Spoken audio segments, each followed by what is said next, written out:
अस्सलामु अलैकुम। Chapter number 2 atomic structure हमारा कंटिन्यू है from first year chemistry. Last video में हमने डिस्कस किया था एक्स रेज। आज की वीडियो में हम जो टॉपिक डिस्कस करेंगे that is radio activity. Radio activity में हमने क्या डिस्कस करना है, सबसे पहले डेफिनेशन, फिर हम ये देखेंगे कि रेडियो एक्टिविटी का कॉन्सेप्ट फर्स्ट टाइम किसने दिया और कैसे दिया।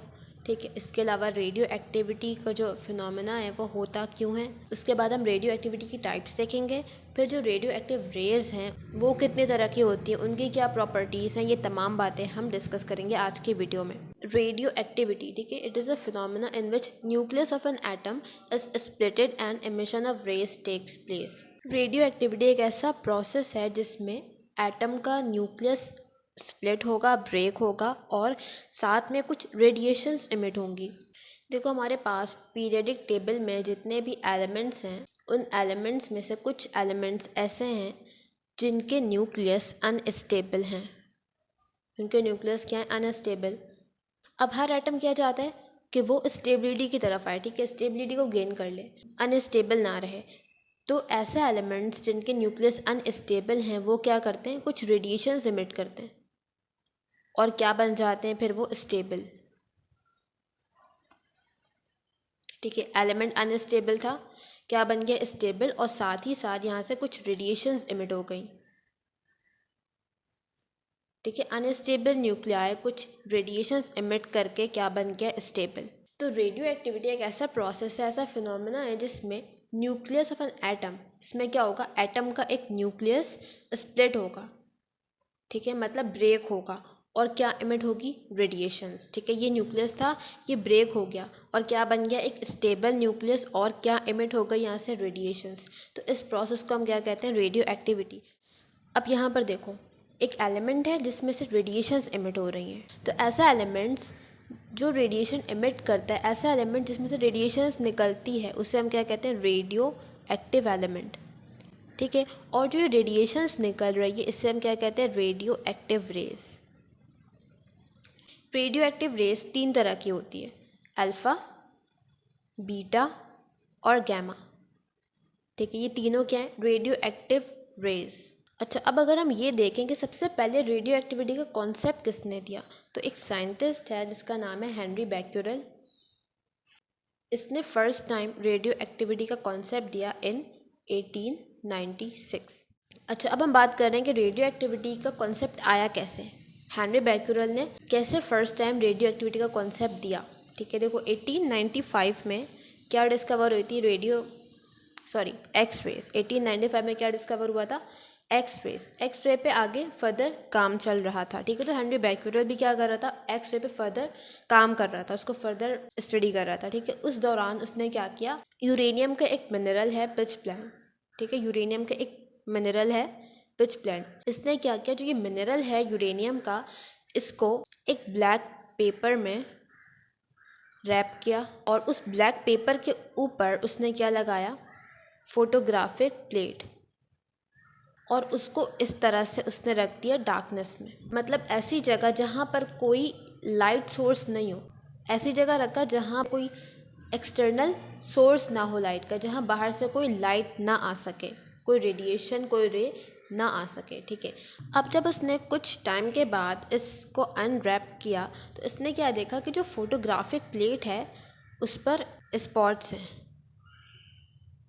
इस तरह के ब्लैक स्पॉट्स हैं फोटोग्राफिक प्लेट पर।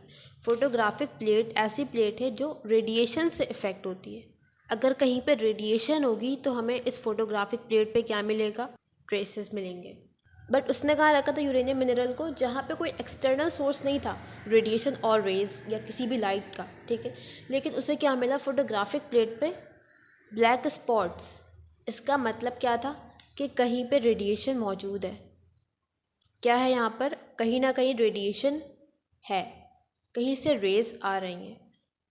अब जब कोई एक्सटर्नल सोर्स नहीं है तो इसका क्या मतलब हो सकता है कि कहाँ से रेडिएशंस आ रही हैं? इस मिनरल से रेडिएशंस आ रही हैं। सही है, कहाँ से आ रही है रेडिएशन? अगर कोई एक्सटर्नल सोर्स नहीं है और हमने अपना सैंपल को डार्कनेस में रखा हुआ है तो यकीनन कहाँ से आ रही है? वो इस मिनरल से ही रेडिएशंस आ रही हैं। ठीक है, और वो रेडिएशन इस मिनरल से निकल के इस ब्लैक पेपर को पेनेट्रेट करके कहाँ तक पहुँच रही है? इस फोटोग्राफिक प्लेट पे, और हमें इस तरह के स्पॉट्स मिल रहे हैं। तो इस तरह से फर्स्ट टाइम रेडियो एक्टिविटी का कॉन्सेप्ट आया कि कुछ एलिमेंट्स ऐसे हैं जो क्या करते हैं, रेडिएशंस एमिट करते हैं। अच्छा, अब जो यूरेनियम से रेस निकल रही थी, ठीक है, जो इस रेडियो एक्टिव मिनरल से रेस निकली थी, उसको क्या नाम दिया गया इनिशियली? Becquerel race. फिर एक साइंटिस्ट है मैरी क्यूरी। मैरी क्यूरी ने इस बैक्यूरल रेस का नाम चेंज करके क्या रखा? Radioactive rays. अच्छा, मैरी क्यूरी के बारे में अगर हम बात करें तो मैरी क्यूरी एक फ़ीमेल साइंटिस्ट है, ठीक है, ओनली फीमेल साइंटिस्ट जिसके बारे में हम पढ़ते हैं। केमिस्ट्री का कोई भी साइंटिस्ट देखो, सारे क्या है मेल। इसके अलावा फिज़िक्स में भी सारे क्या है मेल्स, बट वाहिद फीमेल साइंटिस्ट अगर हम बात करें तो वो कौन है? Marie Curie. और उसने काम किस पे किया? रेडियो एक्टिविटी पे। अच्छा, मैरी क्यूरी ने बैक्यूरल रेस का नाम चेंज करके क्या रखा? रेडियो एक्टिव रेस, ठीक है। इसके अलावा मैरी क्यूरी ने अपने हस्बैंड के साथ मिलकर, जिसका नाम क्या था? पेरी क्यूरी, इनके साथ मिलके 2 और रेडियो एक्टिव एलिमेंट्स डिस्कवर किए, ठीक है। मैरी क्यूरी ने अपने हस्बैंड के साथ मिलकर क्या डिस्कवर किया? 2 मज़ीद रेडियो एक्टिव एलिमेंट्स। कौन से? नंबर 1 पोलोनियम और नंबर 2 रेडियम।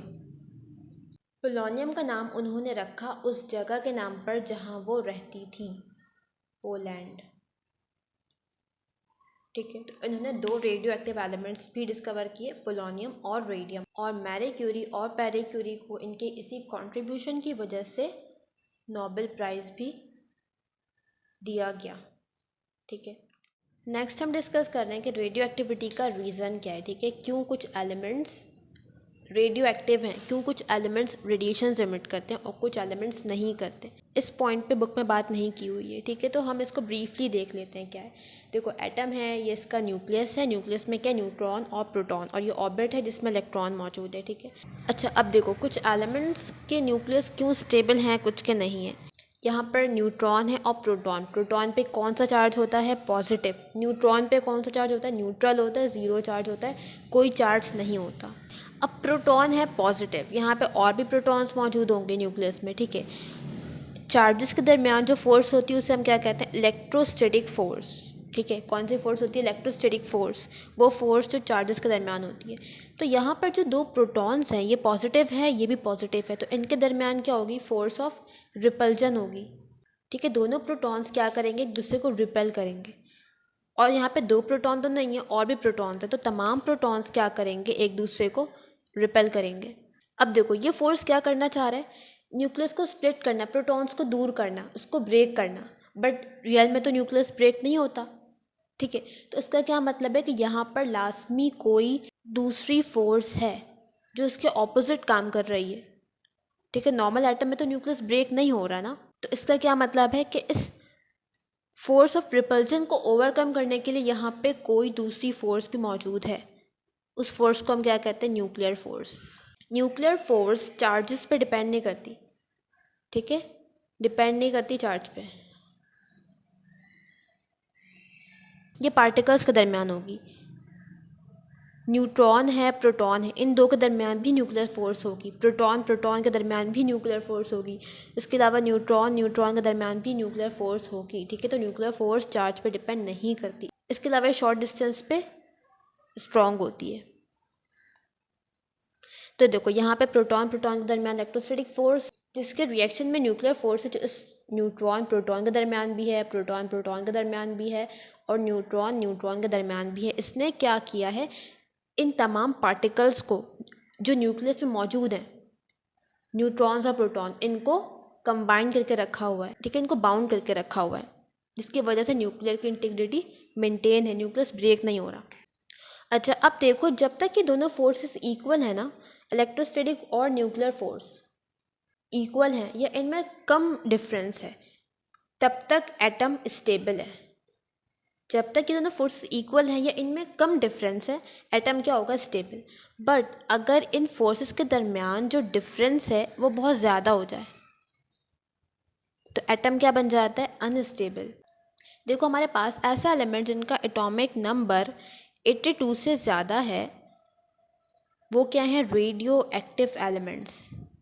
इन एलिमेंट्स में होता क्या है? इनके पास प्रोटॉन ज़्यादा हैं, इसके अलावा न्यूट्रॉन्स भी ज़्यादा हैं, ठीक है।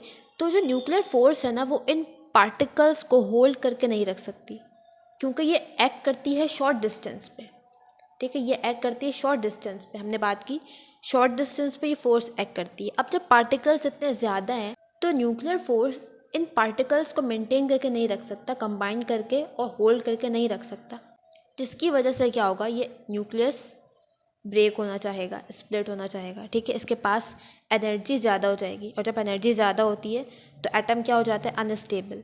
जब एटम की एनर्जी ज़्यादा होती है वो क्या हो जाता है, अनस्टेबल। और अनस्टेबल से स्टेबल बनने के लिए वो क्या करता है, कुछ रेडिएशंस एमिट करता है। इन रेडिएशंस को हम क्या कहते हैं, रेडियो एक्टिव रेस। और वो एलिमेंट्स जो ये रेडिएशंस एमिट करते हैं वो क्या कहलाते हैं, रेडियो एक्टिव एलिमेंट। और इस पूरे प्रोसेस को, जिसमें एक न्यूक्लियस ब्रेक हो रहा है, अनस्टेबल से स्टेबल बन रहा है और साथ में कुछ रेडिएशंस एमिट हो रही हैं, इसको हम क्या कहते हैं, रेडियो एक्टिविटी।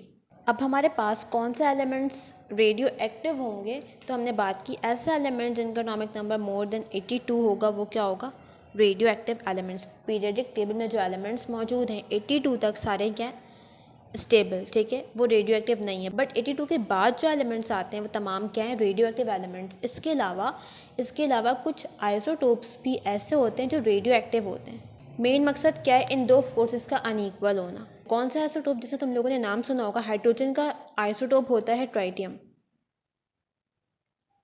हाइड्रोजन 3, ये क्या होता है, रेडियो एक्टिव। इसके अलावा कार्बन 14, ये भी क्या है, रेडियो एक्टिव। कार्बन 14 ये भी क्या है, रेडियो एक्टिव, ये भी कार्बन का आइसोटोप है, कार्बन 14।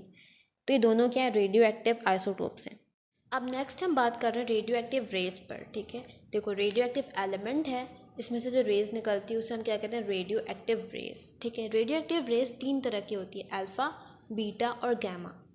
ठीक है, अब हमने क्या करना है, इन तीनों रेस की प्रॉपर्टीज़ पढ़नी है कि अल्फ़ा रे क्या है, बीटा रे क्या है, गैमा रेस क्या है। ठीक है, इनकी प्रॉपर्टीज़ क्या हैं, तो हम यहाँ पर टेबल की फॉर्म में डिस्कस कर रहे हैं। ठीक है, एक साइड पे यहाँ पे प्रॉपर्टीज़ लिखी हुई हैं, जैसे कि कॉम्पोजिशन। पहले हम अल्फ़ा पार्टिकल की कॉम्पोजिशन देखेंगे, दैन बीटा, दैन गैमा। ठीक है, पहले हम बात करते हैं अल्फ़ा पार्टिकल पे।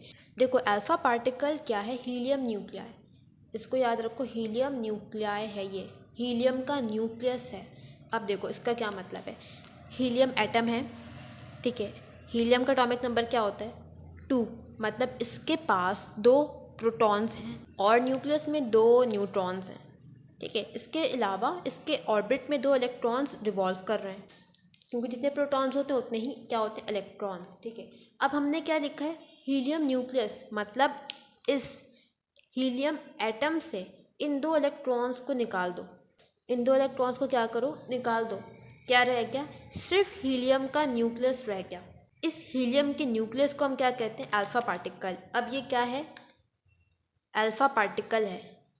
और इस अल्फ़ा पार्टिकल पे चार्ज होगा, बिल्कुल होगा, हीलियम के एटम पे चार्ज नहीं था, बट हमने 2 इलेक्ट्रॉन्स निकाले हैं, 2 नेगेटिव चार्ज निकाल दिए, तो इस पर क्या चार्ज आ जाएगा, प्रोटॉन का चार्ज आएगा। 2 प्रोटॉन है मतलब +2। ठीक है, तो अल्फ़ा पार्टिकल क्या है, हीलियम न्यूक्लियाई है, इस पर चार्ज है पॉजिटिव। ये बात समझ आई।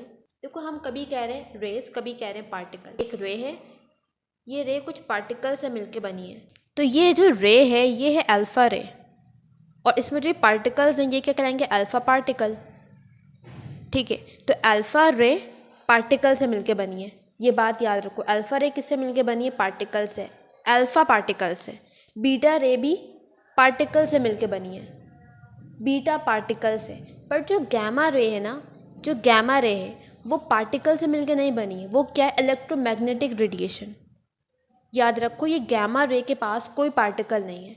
गैमा रे क्या, प्योर एनर्जी है। गैमा रे क्या, प्योर एनर्जी है, इलेक्ट्रोमैग्नेटिक रेडिएशन है। हमने जब इलेक्ट्रोमैग्नेटिक रेडिएशन का स्पेक्ट्रम डिस्कस किया था, जिसमें यूवी रेज, विजिबल, इंफ्रारेड थी, एक्स रेज थी, उसमें क्या था, गैमा रे भी था। ठीक है, तो गैमा रेज क्या है, इलेक्ट्रोमैग्नेटिक रेडिएशन, ये क्या, प्योर एनर्जी है, ये किसी पार्टिकल से मिलके नहीं बना।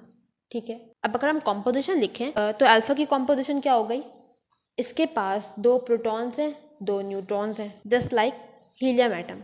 हीलियम का न्यूक्लियस है बेसिकली ये। ठीक है, अब अगर हम बीटा की बात करें, बीटा रे कंपोज्ड है इलेक्ट्रॉन से।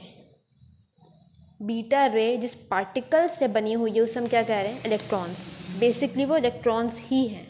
ठीक है, और गैमा रे की कॉम्पोजिशन क्या होगी, गैमा रे किसी पार्टिकल से मिलकर नहीं बनी, बल्कि ये क्या, इलेक्ट्रोमैग्नेटिक रेडिएशन। ये बात समझ आई। अब देखो चार्ज, नेक्स्ट क्या है, चार्ज। अल्फा रे पे कौन सा चार्ज है, जो अल्फा पार्टिकल का चार्ज है, क्या चार्ज है, प्लस, पॉजिटिव, +2, ठीक है।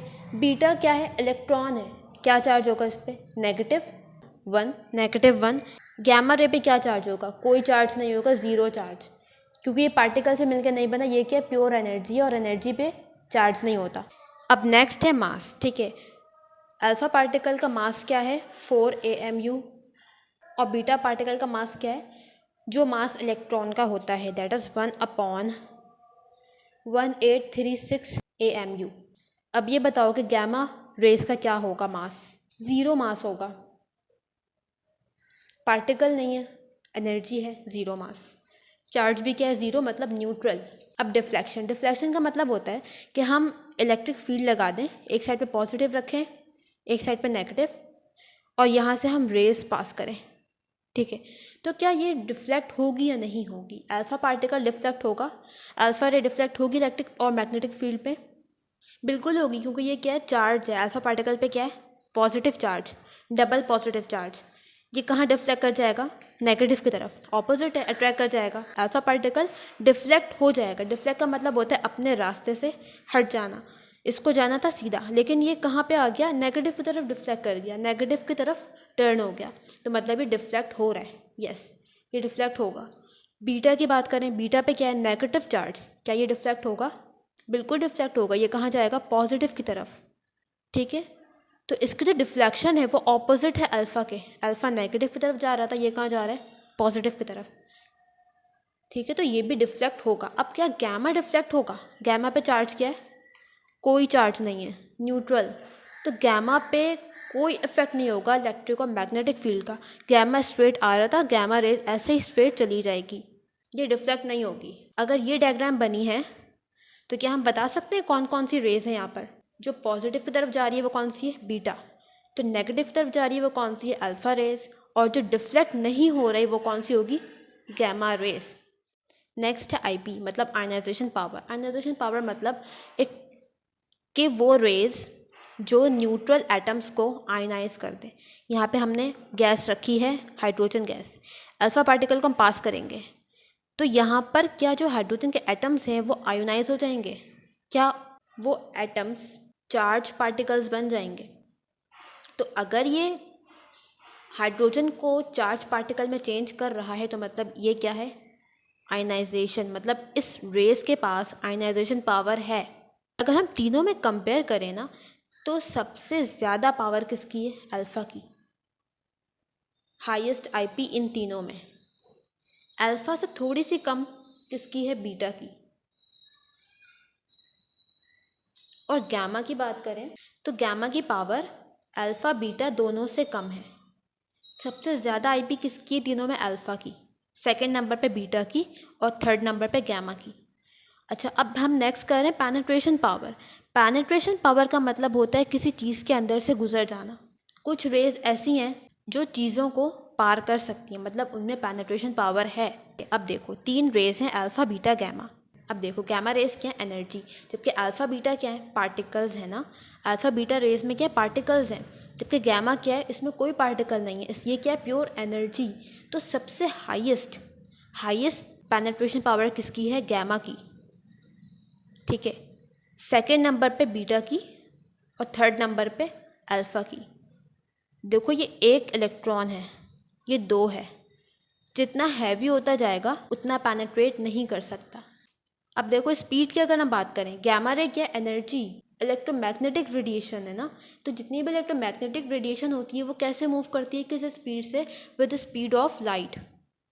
सबसे हाईएस्ट अगर हम किसी चीज़ की स्पीड कहें तो वो किसकी स्पीड है, अभी तक जो डिस्कवर हुई है वो लाइट की स्पीड है।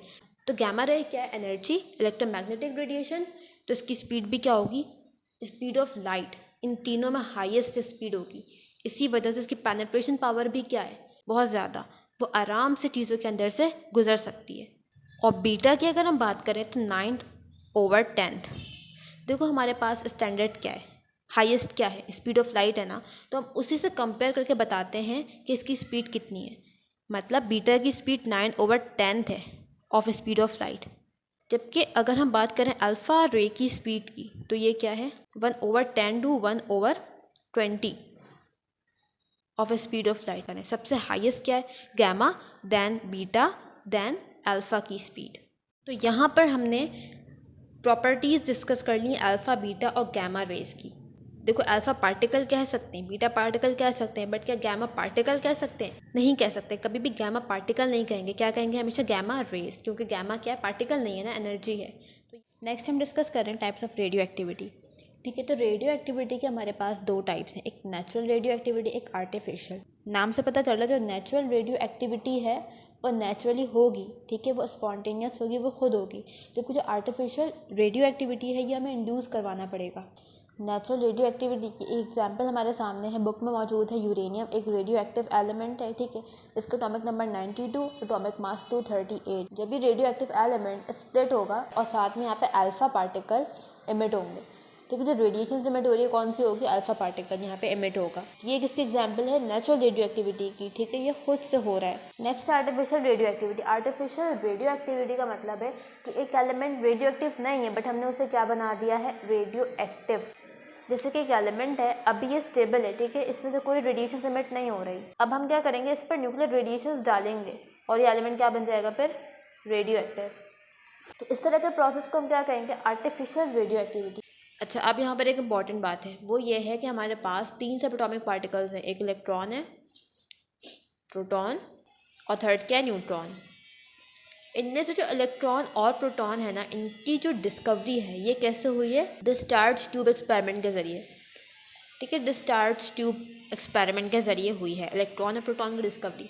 जो न्यूट्रॉन है इसकी डिस्कवरी हुई है आर्टिफिशियल रेडियो एक्टिविटी के ज़रिए, ठीक है, आर्टिफिशियल रेडियो एक्टिविटी के ज़रिए। तो अगर कहीं पर भी MCQ में या कहीं पर भी ये सवाल आ जाए कि कौन सा पार्टिकल इन तीनों में ऐसा है जो कि आर्टिफिशियल रेडियो एक्टिविटी के रिजल्ट में डिस्कवर हुआ, दैट इज़ न्यूट्रॉन। ये कौन सा पार्टिकल है जो डिस्चार्ज ट्यूब के ज़रिए डिस्कवर नहीं हुआ, दैट इज़ न्यूट्रॉन।